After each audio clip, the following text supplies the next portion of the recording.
So in our case, it actually didn't, because we were already moving that way. So when the pandemic hit, we ended up moving back office operations. Actually, within hours, we had already moved most of our file shares into the cloud. We had moved our on-prem ERP system into a virtual server in Azure. We had made that move. We had already put in VPNs. We had put in all the security, and we were doing that not because we were thinking there was a pandemic coming. Nobody knew that was coming, but we did it just from our standpoint for better support, better service, and better connectivity when people were trying to work from home, and better security. And it just so happened that we did finish that in January, and a few months later, everybody's working from home, and we already had the infrastructure in place, everything ready to go. So it worked out really well.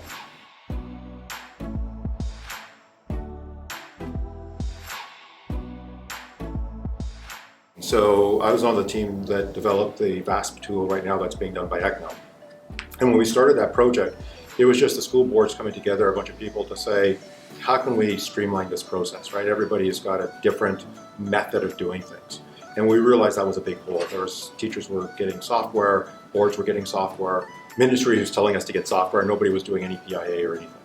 So basically we started going with some basic questions, right? It started off really basic. Is it collecting personal information? Yes or no? Is it collecting credit card information? Is it trying to sell information, sell stuff to students? Things of that nature. And then we implemented something that I had been doing with my board for a couple of years, and that was the concept of what we call now fuzzing. And that was actually logging in as a teacher, as a student, as a parent, to actually verify that what the software said they were doing in the paperwork actually matched what they were really doing. And what we found is that, yeah, a lot of the times they said, their privacy statement said, we don't collect any personal information. You log in as a parent or a student and they say, what is your social media account? What is your birthday? What city do you live in? Things of that nature, right? And we're going, okay, there's a real problem here. And over the last few years, that has morphed and been refined and refined and refined and refined. So the VASP service is one part of it. The other part of it is what the school boards do. So school boards need to have a process of allowing teachers to ask for new software and then reviewing that. So in Wellington Catholic, what we do is a request comes in through the IT help desk, but it automatically gets routed to our DELC, our digital e-learning coach, as the representative of the program group. And they vet it for, is it pedagogically sound? Okay, check. Is it duplicate something that we're already using and we have a lot of supports against? Yes, it does. No, we're not doing it, right? We've already got supports. We've already got a lot of invested talent and people and money and resources in doing these 3 other grade 2 math programs. We don't need a 4th or 5th or 6th. Once it's cleared that's when we get involved in IT privacy. And from a contract standpoint, we look at VASP. VASP evaluated. If it's scored under 100 or safe, it's usually automatic. We just look to see if there's any mitigating strategies. If it's over, we look at a little bit nuanced. If it's like scored slightly over, we'll take a look at it. What's the reason? Well, from our standpoint, this is okay. But if it's widely over, like scored 300, 400, 500, I don't even bother looking at it. It's a hard no. And one of the things that we're looking at right now is taking those applications and saying, okay, it's a hard no. So far, we've left it up to everybody to say, don't use it. But now we're actively looking at blocking it, right? So it's one thing to train people. It's one thing to evaluate.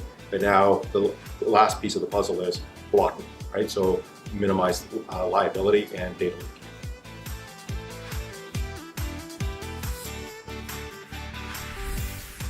So yes, there are.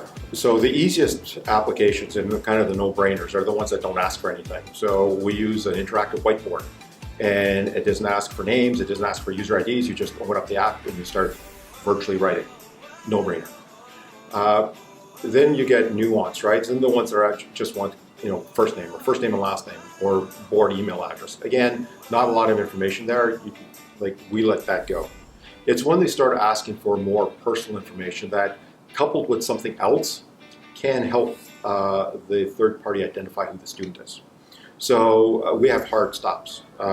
Nothing that asks for a personal social media account. nothing that asks for home address, parents' information, things of that nature. We try to limit software to first name, last name, board email address. That's it, right? Maybe grade because it's geared towards, it's a software that accommodates multiple grades, so you have to know that it's a grade 2 student taking math.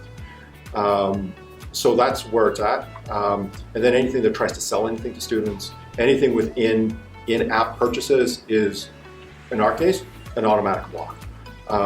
And we let teachers know that. And that's why we're getting to a point now where those are we're gonna look at it and say, shall we block these actively to prevent anybody from mistaking the users?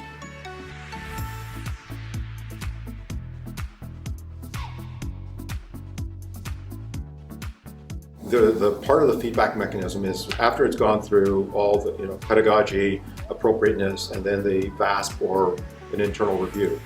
Through the help desk ticket, we put in what our findings are, and we'll say it's approved, wide open, and as part of the help desk ticket, it goes to our back-end operations people, and they'll activate that, add it to a Google Chrome if it's an extension, add it to our App Store if it's an iPad app.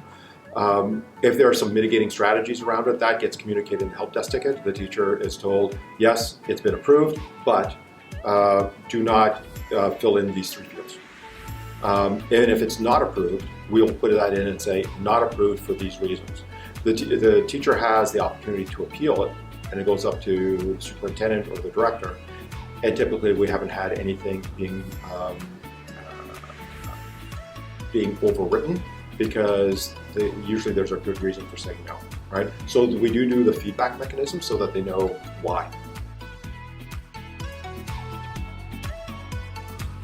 The talking points were really good. Like the different groups were really good listening to them. Probably one of the things I liked the most was when we had the speakers dinner, and it just happened to be that all the CIOs were on one side of the table and all the educators were on the other side of the table. That just happened, right? There was nobody set that up.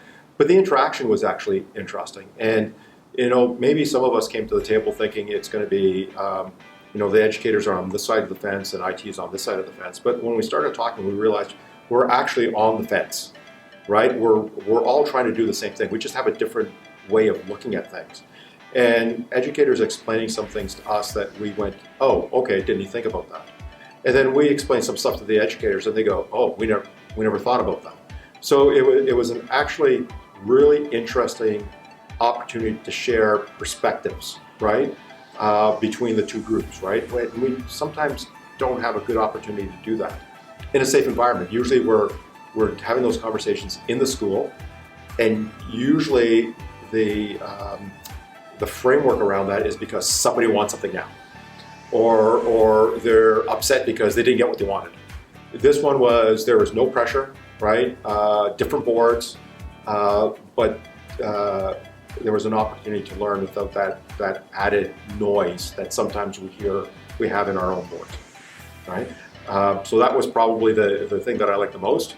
And if you're going to ask the thing that I wish that we could have done more, is some of those sessions I wish they were longer, because it seemed really short and we could have really teased out some of those conversations a little bit longer.